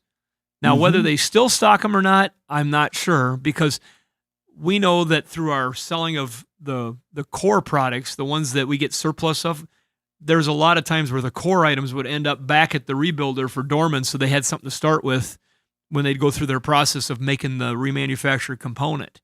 So you can go on to dormanproducts.com and put in 01 Bravada and see what parts they still have available. Yeah. That was Dale, does that help you out there? It does some. I have one other question with that. So it has a orange tab on it, and the local salvage yards are concerned whether it's green or orange. Does it make a difference? I think the orange is the Smart Trac all-wheel drive system that's automatic, and the green is the push button 4x4. Okay. Because what happens So in our selectable. interchange when we start, the interchange is written very archaically in our industry. It's an old system that they do. So instead of being smart as it could be, where you'd put in like a VIN number and it would tell you this is the only option you'd have for this type of vehicle, it's based off like a chassis combination. So it sees that, well, in some of these vehicles they use this system, so we have to list this as a question to ask, even though Gotcha. in this next year model vehicle, you don't. It's still asking the question, but there might only been one available, and so it confuses people to think they got to have this big choice. But no, you might only have one choice for your vehicle. Right. And I think that's what's going on here. You might have better luck if you look into. There's a lot of places online now, and you can call a local dealer too. But by the VIN number, they want to search your particular vehicle, and that is still new enough that they can say, no, this is the system that it had. This is the part you should have in there. Where's that line, do you think, on where the VIN number can be? Oh, when option codes were so prevalent, 80, 98. no, even back older than that. So, Okay. yeah, somewhere in that range, but I think it even goes back I older mean, than for that. everything, but yeah, Yeah. you could get option. I got option codes for 94. Yeah, we used to look up option codes in Cadillac. the 80, in the 85 Firebirds and 80. I mean, the option codes have been printed for years, but the technology and the systems have just gotten very integrated lately to find this stuff a lot easier. Dale, thanks very much for the call. Good luck. I have a question on Dale's behalf pertaining to your answer. When we say things like that, I thought of that when you said that. When Dale goes to DormanProducts.com, he goes to their website, looks up, or if you hadn't said specifically that, I think Dorman makes that part even going back that far, they did. How do I, as a regular consumer, find that out? How does Dale find that out? If he's not, can he call a recycle yard like yours and you can go in and check? Or how does the regular consumer find out if Dorman makes a replacement product or if those are around and where to find them? Well, in our case, at our facility, we have a lot of those parts available that are popular, that fail often. And so we'll have them listed right in our regular system. Okay. So when somebody asks about a 4x4 shift control module, we may have that as an item that we're inventorying and keeping in stock. No different than if you went to the parts store and you went to your local Sturtevant store and they look up, they probably have a line item for that part, Okay. only if it's available. But if they look it up and they say, no, I'm not showing anything here, that means that nobody's making that part. Okay. And so then you're kind of at the mercy of the old school system, which everybody, including us, has modernized, and that is car-part.com. And so that you can go in there and there is probably a listing for a electronic module or a shift or a chassis module, or they'll have different terms, and you just got to start poking around and see. The number one thing I would want to do if I'm doing this, I would want to have already found out where my module's located. I would want to have already removed it from the vehicle to inspect it so that I can know exactly what the service number is on it. Because otherwise you're going to be wasting your time and probably the parts person's time if they're starting to ask you a bunch of questions about the service number. If you have it in hand, that's all half the battle right there. The number of people that call us because they want us to tell them where it's at is huge. Yeah, I suppose. And it can be frustrating for our staff because they're not ready to buy anything right then. They're just consuming time. Okay. And so if you can have that done ahead of time, done the research, have it in your hand. A lot of times on car-part, you can start poking around for the parts. You'll find somebody that'll have a picture of the part, and you'll say, that's just like mine. It's got the same number. That is a good, Good- and you can good go bingo. through by your car, by the Yep. part, yeah. 866-594-4150. We're going to take a break. When we come back, we want to hear from you on the Under the Hood Show. Prepare to learn something. You're going under the hood. 866-594-4150. That's the number to reach us here at the Under the Hood Show. If you subscribe to our YouTube channel where you can watch the show, you could win a hoodie if you go to our website and join the Hoodie Fan Club. Like Kim Reynolds, congratulations from all of us here at Under the Hood and our friends over at Universal Technical Institute, uti.edu. Enroll now. Mm-hmm. Get ready for them. Courses coming up, and you could be a mechanic before you know it. And they Doesn't got take new near as long as programs you think. too. They got a whole bunch Oh, of yeah. new programs. If it's not vehicles that you want to work on, they have all sorts of stuff. And you can do just certain ones. You know, I mean, you get the training you want for the subject you want. 86. Oh, Well, I was just gonna say, was Kim Reynolds from Iowa? No, it's The a governor? It's Yeah. a guy. Oh, okay. Yeah, Just name popped as a common politically heard name. North Carolina, and it's a guy. All right.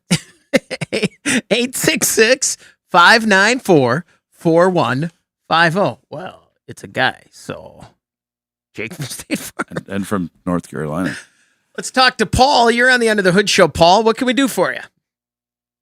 Hi there. I was driving my 1993 Isuzu Trooper Saturday, and it was a particularly hot day, and I had the air conditioning blasting, and I was pulling a medium heavy load, a trailer, and all of a sudden coolant vapor started coming through the,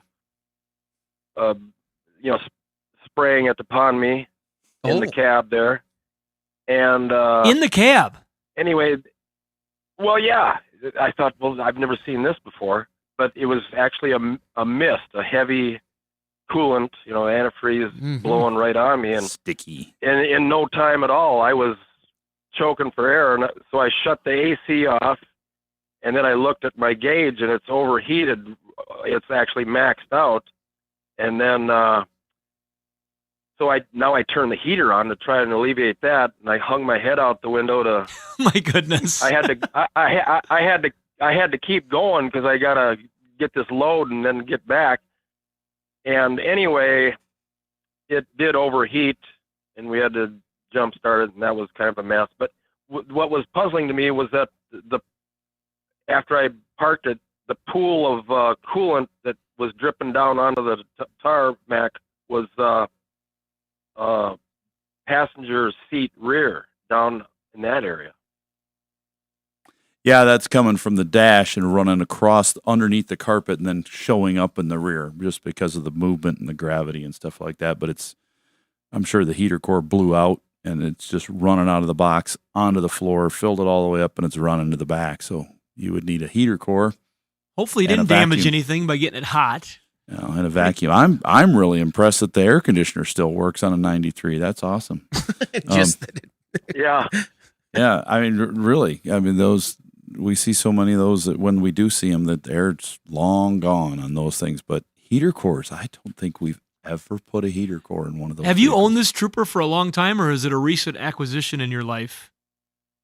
Recent acquisition. It had sat since 17, and I revived it. I had to have somebody blow out the gas tank because it was all full of shellac, and then reseal it. It's not a vehicle as common for people to call us about or see on the road or anything anymore. Bring back, right? Look, I mean, yeah, you know.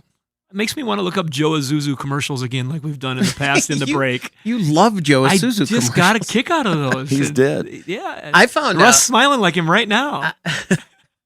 I found that if I had a 93 Isuzu and if I just didn't have any options on it, never lost coolant because it didn't have any Hi, I'm Joe air Isuzu. conditioning. It was One last question it. from me because the calls are stacking up. You made a comment, and sometimes I listen too close to one thing. You said you had a pool of antifreeze on the tarmac. Were we actually at an airport, or is this just? Are you just No. you like to use big exploratory Just on words? the deck in the back, you know. Big explosive words. Oh, I love it. Okay, I didn't know if you were using this at the airport or what was going on. Paul, thanks very much for the call. You got some when that happens, I just use it. I just take a tear off. And then I can keep going. I live my life with tear offs. 866-594-4150. Let's talk to JJ. You're on the Under the Hood show. JJ, what can we do for you? Yeah, I got a kind of a different question. It's about ATV safety. My question is do they have governors? Because I recently in Sioux Falls, a young lady passed away at our church in an ATV accident, and I'm looking at possibly buying land and kind of an outdoors person, and I'm wondering if what's to keep you from going so fast that you don't see something and you run into it, and It just, I mean, stuff like that happens, and you have no protection, because I see people driving these 4-seater ones in Sioux Falls, and I don't know if you got hit in one of those. I don't know if you'd be okay on that. So I'm just kind of wondering if they put a governor on it. Well, so that you Gigi, don't drive so fast. the comments you bring up are hit close to home for a lot of people. In our community, we've had loss recently. We've had, just people you have in your circle. It's hard stuff. It's tough stuff. Sometimes it's kids. Sometimes it's adults. Sometimes it's trained drivers. Sometimes it's untrained drivers. There's a combination of things that can go wrong when you're in an all-terrain vehicle of any sort. I snowmobile, and I know that there's a risk every time I get on that thing. We know too. Yeah, I mean, just those sort of things, you add inherent risk to the process. Yes, those ones I see run around inside the cities, since we're such a rural state, the laws that you think were made for the ranches end up applying to the city, and you wonder about that when you see it all combined in traffic, what's going to happen. But you know what? We've been riding motorcycles in town for a long time, and we've been riding dirt bikes in the country for a long time. This stuff's been out there for a while, but probably one of the biggest advances that I've seen is the training keys in a lot of these units. Depending on what you're going to get, some manufacturers, now with the electronics, they offer a different plug or key that you can use that will limit the vehicle on what can be used for speed and what can be done. And also the manufacturers have age limits, requirements. They're often ignored. Yeah. Because you see so many people, including myself. I grew up doing this, so I'm not going to play hypocrite. We were riding things that we weren't big enough to ride from the time we were born. There are ways to govern anything with an engine. So let's say you govern this vehicle to any vehicle you've got to 20 miles an hour, an ATV. That sounds like a reasonable limit to slow yourself down. If you hit something solid at 20 miles an hour, you can have a critical injury. So, but there is a difference, because if you've got a vehicle that's limited to 20 or 30 miles an hour, 20 would be plenty on a farm setting for a kid that was driving around as far as a maximum speed. And that's probably going to help them out in case you have to make an abrupt maneuver. If you're doing 20 instead of 55 or 60, yeah, you've probably got a much better chance. But still, even at 20, you've really got to be careful. But I would say, if whatever vehicle you buy, talk to the place you get it from and see if they can do it. Locally here, we got a place that's called Power Brokers Inc. They deal in a lot of used power sports. They've got a service department. I've never asked them this question, but I bet if you said, I want to put a governor on this vehicle, how do I do it? If they don't know, they'll probably find out for you. Right. Yeah, that, or you just find out which manufacturer makes the one that can be controlled. Yeah. They have different modes in them. The electronics in this stuff has made it easy to do a lot of this stuff if they give you access to it. Mm-hmm. So the answer for JJ specifically in his case is yes, he can definitely find a way to do this. Yep. My jet ski that we've had for 10 years has 2 keys. The Sea-Doo learning key. Yep, and you put it on, and one, it limits the speed, and the other one, it gives you all you got. So which one we have in there is... Who they let control the key is as important as the key itself. Exactly. 866-594-4150. Let's talk to Paul. You're on the Under the Hood Show. Paul, what can we do for you? Hey, hi, guys. Nice talking with you. Let's go back in time. I've got a 1986 F150 302 EFI automatic 4x4, and it wants to die when I put it in reverse. It will die. Any ideas? Well, the first thing I'll tell you why it might be doing it is because it's an 86 Ford F150 302 fuel injector. No lie. that was one of the, they 85, 86 is when they started fuel injecting those trucks. And it was the early systems. And if that is not in a good state of tune, when it hits that reverse gear, if it's not turning the idle up a little bit, if it's got a little bit of carb in it where it's running rough or whatever it might happen to be, that load of the reverse gear when it puts on it is just probably more than it's ready for. All right. That's my first thought.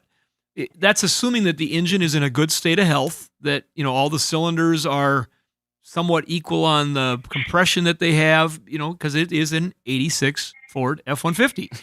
And so, I mean, that would be my first thoughts. Now, Russ, is there anything electronic I'm not thinking about between neutral, reverse, indicators that go back to the computer that would, something that could be out of whack that would not be turning the idle up when it's supposed to, or anything like that?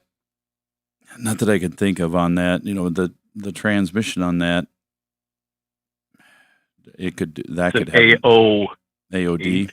Is it an AOD? AOD, yeah. Yeah, just it's AOD. A brand new one too, actually. Okay, yeah, no, that shouldn't. Did it have the same problem before and after the transmission? A bad coil can do this too, which is Okay. is funny how that works. But it, when you put it in reverse on that, just the way the idle comes down, I've put a couple coils on these and fixed that problem. That was a big question there, Shannon. I don't want to gloss over that. Oh, that's fine. I was just curious if he had the problem before Yeah. and after the transmission. He said yes. So I would check if that. Now this thing is in a, like Shannon said, poor state of tune. Look at the ignition components on there. Is the coil chalky gray between the coil and the outside of it where it mounts there? That's important. A failing coil will cause that. The wires, good. Spark plugs and wires, Really? those are very important That'll too. cause it to not. Yeah, because it's weak. So once it starts getting a load, when you put a load on an engine, the compression and the cylinder temps go up. Same compression, but the cylinder temps go up. And as the cylinder temp goes up, it makes it harder for the spark to jump the gap. And if spark can't jump the gap there, it's going to jump it at the easiest point to ground, which could be through the side of the coil to the bracket, or to your finger, whatever's closest. That's why, you could put. So it doesn't go in reverse because that's what makes the load too much. Right. Okay. Well, it dies when it goes Right. in reverse because it's Yeah, loaded yeah, when you yeah. put it into gear. Does that help you Yeah. out there, Paul? It does. Thank you very much. I was wondering if I should I've replaced all the sensors that I can find. The coil is an excellent idea. Thank you. And what do you think about me just going to get another computer? No. Swapping a new computer with a you- warranty. I think you're wasting your money. Nope, it shouldn't have anything to do with what's going on here. And it's like Shannon said, I don't know if we ever put a computer in one of these things. Paul, pretty thanks tough. very much for the call. Good luck. 866-594-4150. We're going to take a break. When we come back, we want to hear from you on the Under the Hood Show.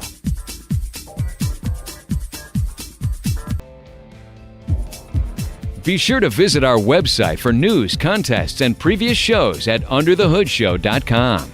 Welcome back, everybody. It's time to get back under the hood with the Motor Medics.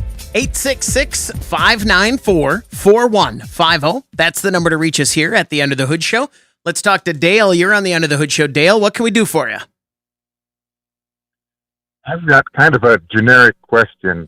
I had still have a 2003 Chevy pickup that I put a remanufactured motor in.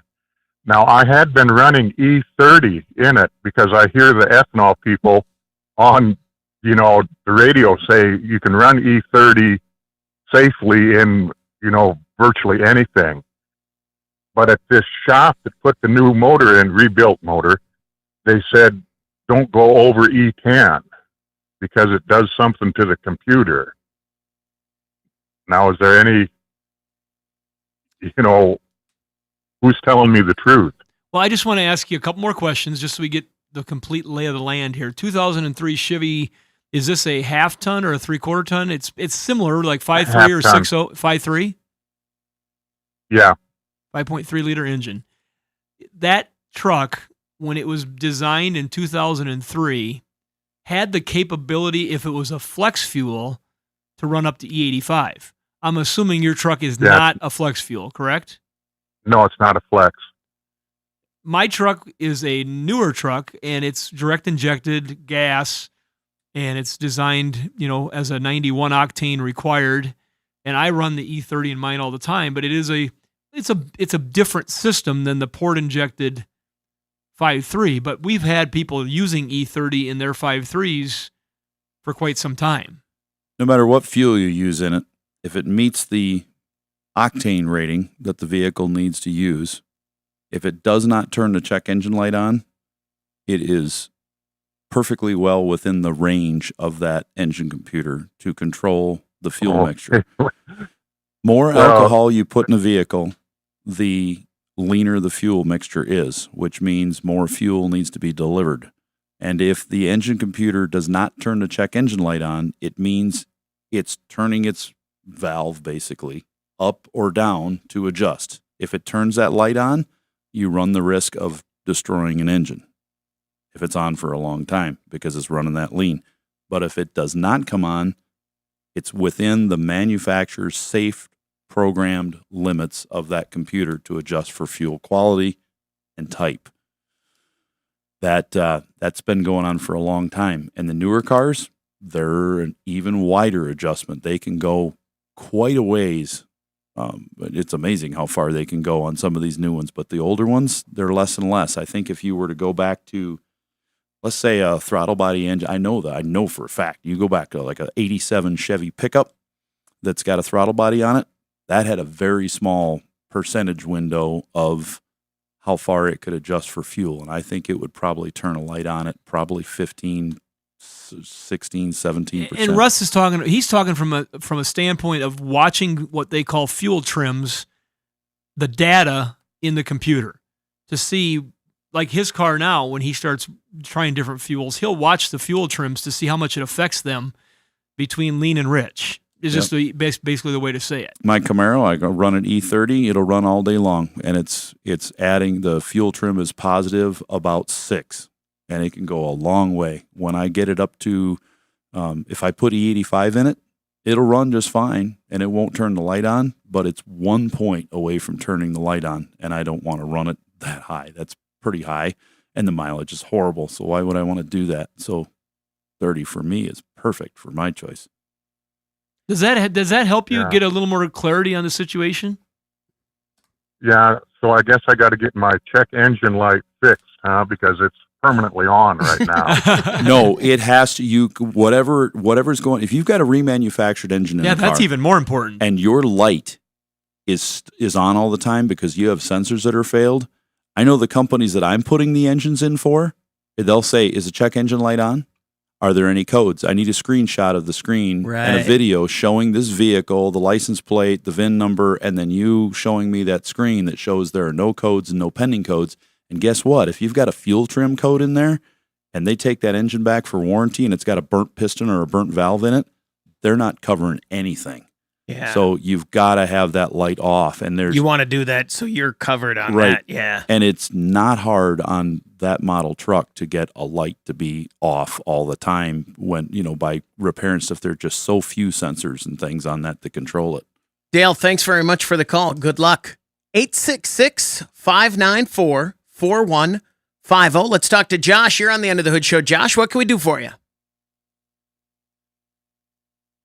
Josh, thanks for taking my call. You bet. Go ahead. Yep.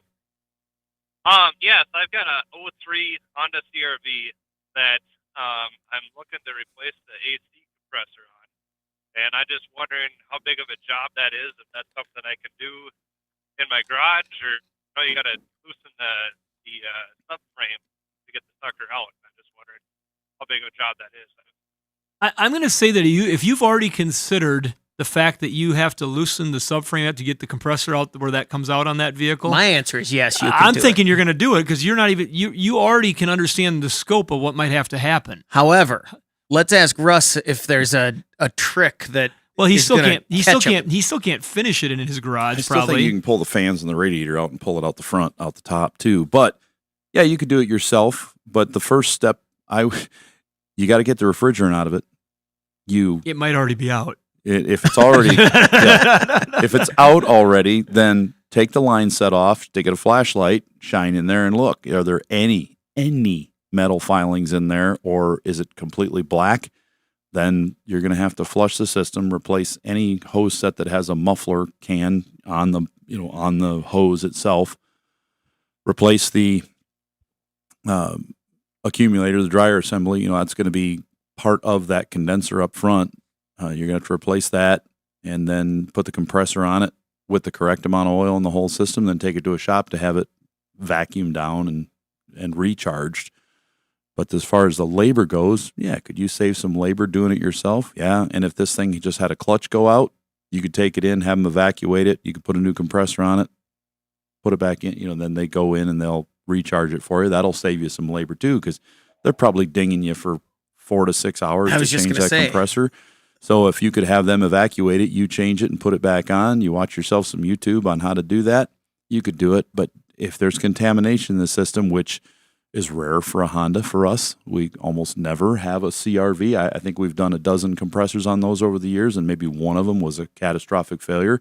The rest of them were just unbolt, bolt on, make sure the correct amount of oil came out of the compressor that goes back in. So you gonna do it, Josh? Yes, in the subframe a little bit, jacking it up in the driveway, putting some blocks under the car, and then put some a jack under the subframe. That's not too terribly of an. I mean, it's involved, but it's not complicated. See if you can pull the fans out and pull the radiator and just pull it out the top, so you don't have to do all that stuff. It's easier to stand over because the top. you already have to take the air conditioning system down. So if you got to pull the air conditioning condenser out to get clearance to pull it out the front, you already have to drain the system anyway. And then you can see if there's any metal in there. And as far as coolant goes, it might be a good time to do a dump and flush on your coolant anyway. Yep. For sure. As far as getting that out. In and 03? That'll give you a lot of access to the front end of that. So look for other options that people have done it different ways. I always tell our young folks that I talk to, use the internet, use it wisely, consider lots of different opinions, get past the sponsored ads, roll down further. Are you going to try this? Put it all in a pot. Are you doing this job in your driveway? Probably not. Okay. Just because I just don't have time to. I got other things I want to do. Just being honest. That'll do it for this hour of the Under the Hood Show. Until next time, you can find us at underthehoodshow.com.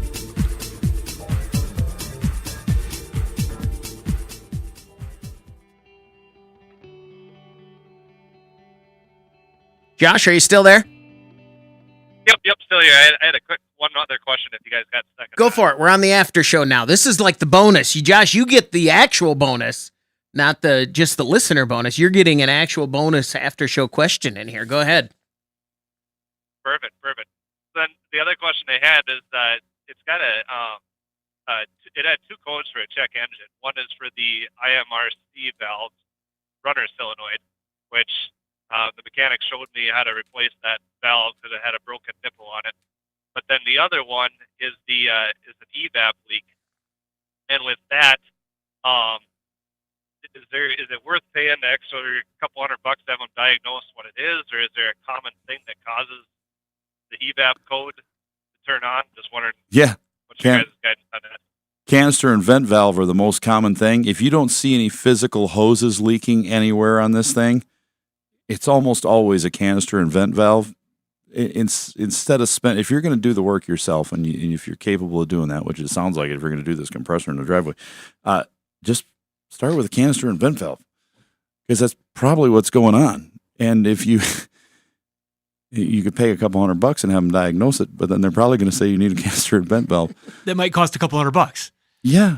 And so. Yeah, I think And the symptoms wise, the only thing I've noticed is, and it's not 100% of the time, but when I put on fuel, right after I'm done putting on fuel, if I go to start it up right away, stalls. You gotta hold it. Yep, you gotta hold the throttle down. Canister and vent valve. Once they hold the throttle down, canister and vent valve. Yep. Look at all that pipe. Look at that piping. Make sure you don't see any trauma or damage on it. If you don't, you're there. That's more than likely where you're going. Okay, and that's the one that's kind of tucked away down by the gas tank. Is that correct, or where's that set? Yep, that's it. Josh, thanks very much for the call. Good luck. I have a good feeling for Josh. Well, we almost have a full list of calls up there on the screen now. Let's just keep on rolling. Let's talk to Tom in Nebraska. Tom, you're on the Under the Hood Show. What can we do for you? Thanks for taking my call here. You bet. Guys.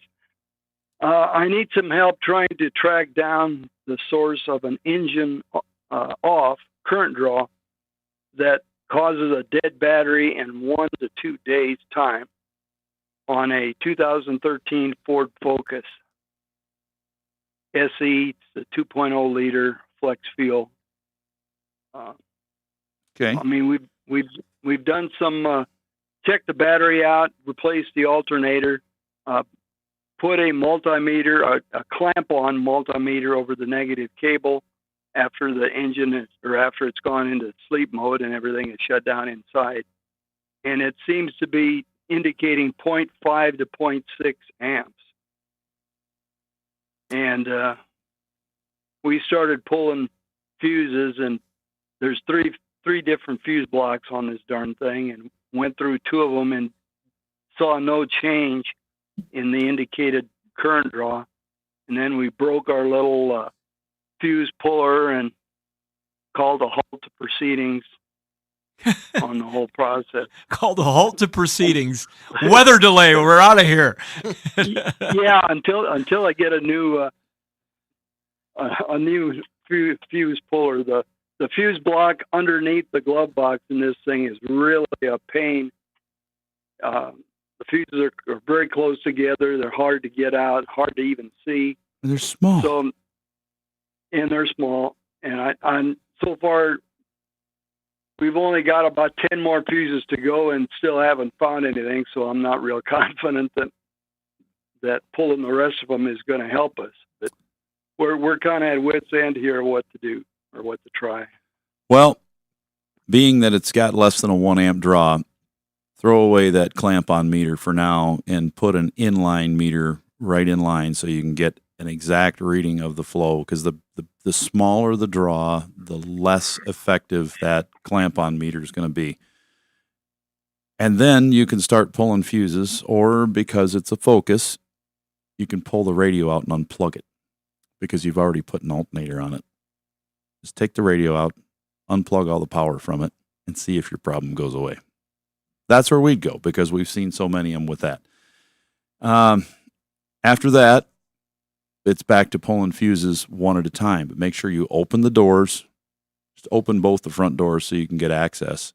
And then, use a screwdriver and latch the latch all the way on both doors so that you can have the doors open fully and have the current, everything go to sleep while you're pulling fuses. And then remember, when you pull a fuse, if you pull one and the current drops a little bit or doesn't, and you put it back in and the current goes back up, you've got to wait again another 15 to 30 minutes for the car to go back to sleep again.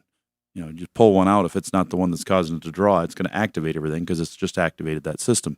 And that can fool you. So it's a very slow process, and that's why it's expensive at a shop.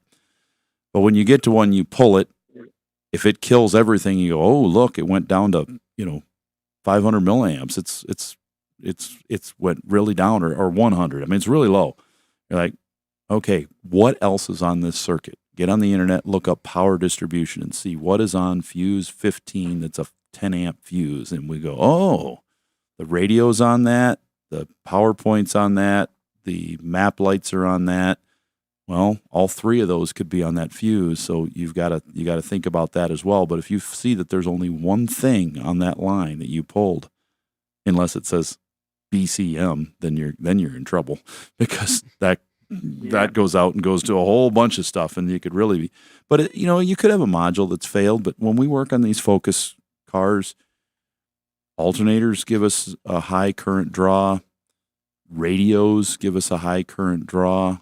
Even when they're off with the key out, that's common because they have a memory backup to them. Those are the most common things we see fail on those. So I would look at that, but try the plug-in route with it hooked directly up, and then, like I said, one at a time, and wait for the thing to go to sleep again after each fuse. Tom, thanks very much for the call. It does not sound like a fun process. No, these things take a while. I have got a 2017 Kia Sorento in our shop right now, and since the car was 3 years old and out of warranty, it's always had a current draw. So they've had a battery maintainer on it. They've had it to 3 dealerships and repeatedly had this thing checked, spent lots of money on it. Nobody could find it. We put an engine in it, and he says, by the way, the battery goes dead. You're going to find it dead when you go to drive it in. You'll have to jump it, and it's going to be dead every couple days. Can you find that? And I said, no, I'm not going to mess with that. We'll get the engine in it, and we'll have to figure out another day. So now if we see something when we put the engine in, maybe. Now we brought it in, and that's going to be my one thing for the next month. It's going to be, I'm going to see if I can figure out this car. I think that's my excuse. But no, he says, I don't need it until my grandson goes back to school in the end of August, so you can have it all summer. So yeah, I've been thinking every day, what could it be? And I like when I can figure something out when somebody else has tried it. I don't necessarily enjoy the process of it, but I like it once it's done. You get that satisfaction. We had a Blazer that we sold to a computer guy that worked for us, and it had been Mr. Doug scrapped because before it was sold, basically it was a new vehicle, and it had been scrapped because it had a current drain that nobody could figure out. We finally found it. It was in the headliner in an information center that had power all the time, and the wire had just got like pinched between the headliner and the body just enough. Forgot that it didn't cut through it, but it squeezed it enough to drop some voltage out of it. And I pulled the connector down below and it went off. And I went, well, the only thing it goes to is the information center. So I started looking and I found it. And when I pushed on the wire where I thought it was at, it sparked and blew the fuse. And I went, there's our drain. Just got lucky. But that's how I'm like, yeah, Russ, man, any help with me? I no one's been able to mow my lawn. And Russ is like, well, no one? I'm like, it's Huck Finn. Exactly. I got a new painted fence and my lawn looks great. 866-594-4150. Let's talk to Jason in California. You're on the Under the Hood Show. Jason, what can we do for you? I'm good. How are you guys? Good. Fantastic. Good. I have a car parts question. Not a car question, but car parts. Between AutoZone, Napa Auto Parts, and O'Reilly's. And when it comes to their parts or their OEM parts, what is your opinion about them? Well, you're talking probably about their house brand. Like you've got Napa has their house brand, AutoZone has their house brand, like Duralast, and then you've got O'Reilly Auto Parts with their house brand, like their Brake Best Select and things like that. They all have pretty good stuff. AutoZone's been really good. They're spread across the country. They're well known for their Duralast parts. They all work pretty good, but I guess if I was driving across country and I was looking for a place to pull in and stop to grab something to put on my car, don't answer this question. I wanted a part, I would pick the first one that I came to because I want my car running and I want to keep on my vacation. Many times each one of those will sell the same OEM part. Yeah. If it's like a Delco. AC Delco, Motorcraft. They've all got their arrangements to sell that product. Mm-hmm. And it's going to be the same product that you get from any of those stores. There's a number of companies. Now, this isn't as big as it used to be, but there is only so many manufacturers of some of these parts.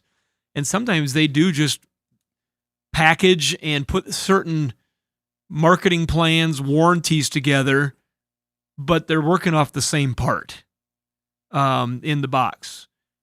Dorman Products is great friends of ours, good products. They're sold at every store, all those stores. Yeah. So, I mean, you're going to see, like Russ, I think you did a good job of explaining that with the house brands, but price points matter. And when you start looking at stuff, you're going to have options, and I think price points matter. Sometimes those price points can be indirectly affected by the marketing plan, warranty plan, and core exchange plan that particular facility chooses to use.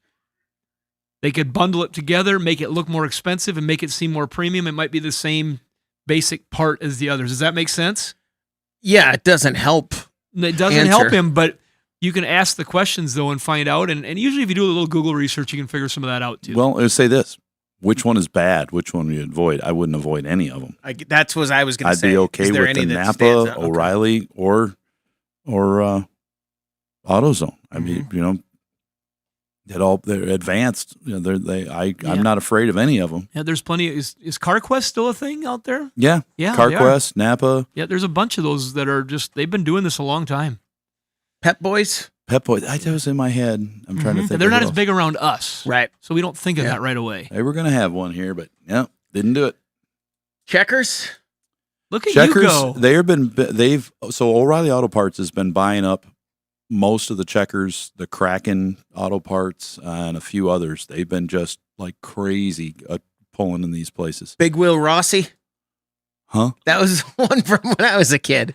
Big Wheel Rossi. Yeah, but just look at you go. My gosh. And so like we have locally, you've got great companies like Sturtevant's Auto Parts in our market. You're going to have a regional something probably in your market. Sturtevant's Auto Value. Yeah. There's they're around. They're a big chain. Mm-hmm. Yep. Local guys. So, Jason, thanks very much for the call. Good luck.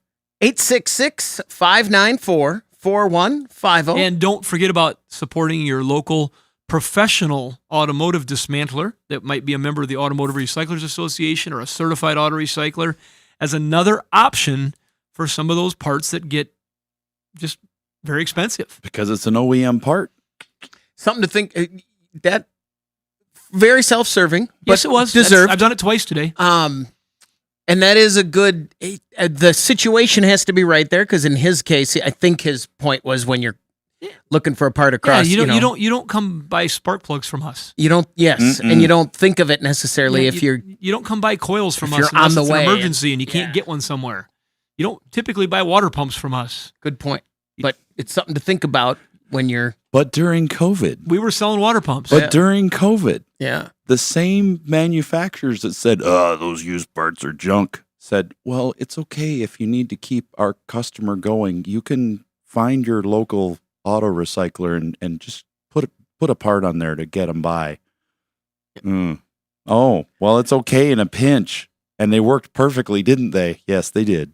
866-594-4150. Let's go to North Carolina and talk to Rob. You're on the End of the Hood Show. Rob, what can we do for you? Hey, guys. I've got a 2012 Lexus RX 350. It's got 160K on it. We live in the mountains, and of course, we go on a few gravel and dirt roads. Majority is paved highway. An issue with some sound coming from the steering when we're turning. You can hear it just turning when the car's standing still. A low rumbling or rumbling sound, boo, boo, boo, boo, boo, boo, boo, boo, boo, basically. And of course, the frequency changes with how fast you turn it. I know it's got electric steering, and you can. I try to listening to it from the outside when the car's running. Best way to hear it is just in the driver's seat. Just wondering what you guys think about that. They've had some problems with the electric steering, the actual motor part, but not that many. I'd be more apt to think I'd have to sit in there and listen to it, but I would think more of the struts. Put a lot of struts on those vehicles.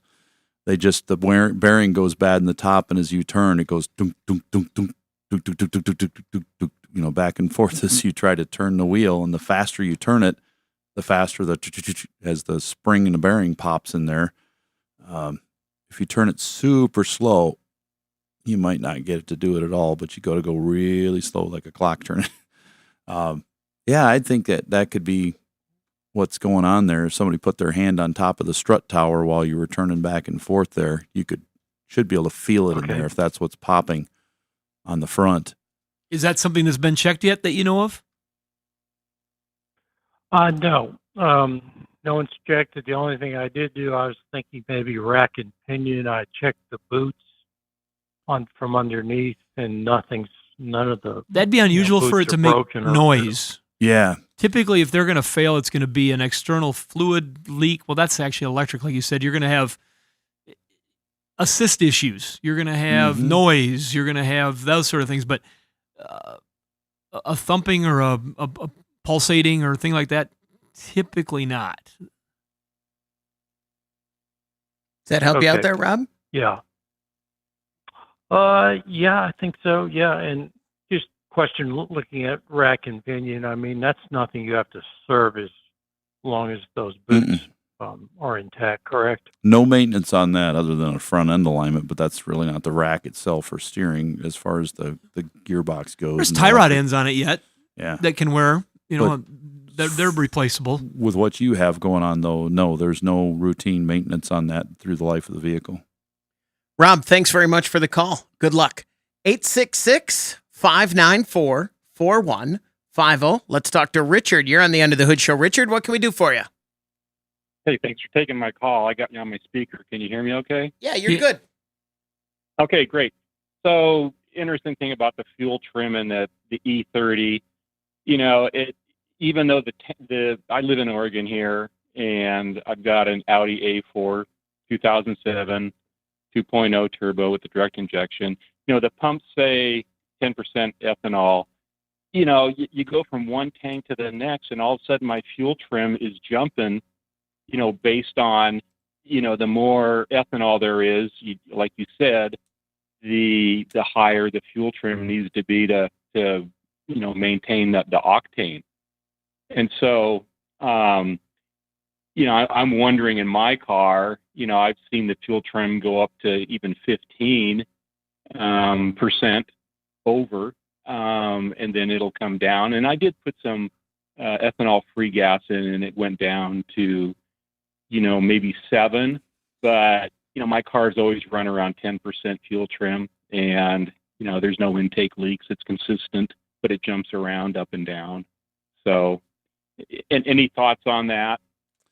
Well, what we have seen labeled as ethanol free is not always ethanol free. It just may not be 10% because they're putting an additive in every gallon of fuel. They have to oxygenate it. And we've actually tested fuel in our shop and found 7 and 8% alcohol in fuel listed as ethanol free, but it's less than 10%. Right. So I'm not sure about the labeling things. I mean, I think that kind of falls under the politics of it. Yeah, labeling's a big issue. Yeah, we right. We just know how it affects an engine, but the more alcohol you put in an engine, the higher the fuel trim will go until it turns the check engine light on. And once you get to a certain point, though, the fuel mileage will actually start to drop because once you get past 30, since the BTU content is lower in alcohol, yeah, it'll start dropping and it'll drop like a rock. You hit 80, 85, which is really about 55% in most parts of the country. 55% alcohol is a pretty significant drop in fuel mileage, but the 30, because of octane, like in my own car, my fuel mileage goes up because I've actually got the octane where it needs to be. And the computer says low, mid, high for grade of fuel and fuel quality in the Camaro. It's on high when I run E30. If I run 93 octane premium, it says mid-grade. So it won't turn the timing all the way up and change the fuel curve with that. So that's how that works. But yeah, I've seen your Audis. I've seen them run. They surprise me. When I'm running a fuel that I've tested as no ethanol added, it shows up 0 when I'm doing a water test with fuel graduation in the shop. Like, why is this thing running at 7%? And I look over and over and over. Like, this is, but yeah, you know, I've got some aftermarket parts on it. I've got a ProVent filter to try to keep the carbon buildup down as much as I can. And, you know, that seems to work really well. That filter does get gunk out of there. And I've got a bottle attached to the drain. And before it even gets to the filter, it's collecting the water and the oil goop down there. And so that helps some. But it's you know, with those first generation injected cars, it's a constant thing. You gotta, you know, if you really want it to stay clean, you know, you got to keep after it by putting, you know, some stuff in the intake or just, you know, bite the bullet and so every so often take the manifold off and, you know, walnut blast it. So, anyway, you know, these fuel trims I've seen it on Audi, I've seen it on Volkswagen, I've seen it on BMW and Mercedes. And what I've heard when I was in BMW school getting training, you know, the fuel is quite different and a lot more expensive in Europe than it is here. And the octane's way higher. And when you're running a 95 octane fuel over there, that's a straight gasoline with no now it's ethanol, but when it wasn't, I think a lot of these cars, what I was told by the instructors were, look, these things were designed to run on that fuel. And if you were over there, you'd see a zero fuel trim with their fuel. But once you get into the States, it runs a little different. So all these cars are going to be right out of the box a little higher. And they said expect at least a 5, but under an 8 in most cases with standard fuel, just because of the way they're tuned from the factory. So I wouldn't worry too much. And I think your add-ons on that are a good thing. And I don't think they're affecting your fuel trim at all. One question I just want to clarify, Russ, what he said is I love listening to this stuff because you two are talking on a good level there. When the trim is adjusting, you're not changing the octane of the fuel. The fuel is the octane of the fuel that it is. Right. You're changing the mixture. Yeah. Because you can't change the composition of the fuel. Right. Right. Yeah. It's just the time the injectors have to stay open above the standard map. Exactly. So. Yep. Exactly. You get it. Richard, thanks very much for the call. That was illuminating. That was. You're exactly right, Shannon. That listening to them talk about things that was cool. Thanks for the call. All right, that's gonna do it for the after show. I think we went a long way just on calls. So yeah, I think we'll bump some of those back into the regular. Do a little playing around there. We'll put them. You have options. You have options. You're at Nordstrom's. You have options. We have options. Do you need a cough button in there, Doug? You're fine. I'm fine. Everything's fine. You're not going to die on us in there, are you? Don't wait until I leave if you're gonna. I thought you had to go in for the thing, the thing with the thing. Wasn't that this month? Last month? Your eyeballs. These things. The eyes. You're good now. Don't need it anymore. Try just putting rubbing alcohol in them. Yeah, just a big old shot of 91%. That'll work. All right. Thanks, everybody.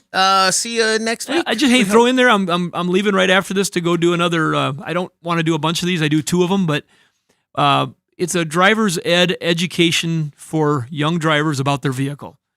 Protect your investment, I call it. And we did record one here last year that is on our YouTube channel. Is it labeled Protect Your Investment or is it labeled Driver's Ed? It says Driver's Ed. Driver's Ed, yeah. Okay. But it is. I don't care whether I did it or not. There's just information there that a lot of young drivers don't know, don't get, because they may not have somebody in their family that is all about the car. Or they're getting information from someone that thinks they're all about the car and is not a super good source.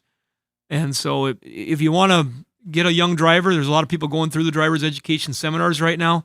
I do this one in our hometown of Garrettson, and then I also do it in Del Rapids. He's the one that originally asked me to do it, the instructor up there, and so I've just been loyal to doing that because my schedule doesn't really allow it. But the program last year, I recorded the one I did in Del Rapids, and we put it up there for people to see, and check it out on Under the Hood Show on YouTube, and you can find it there.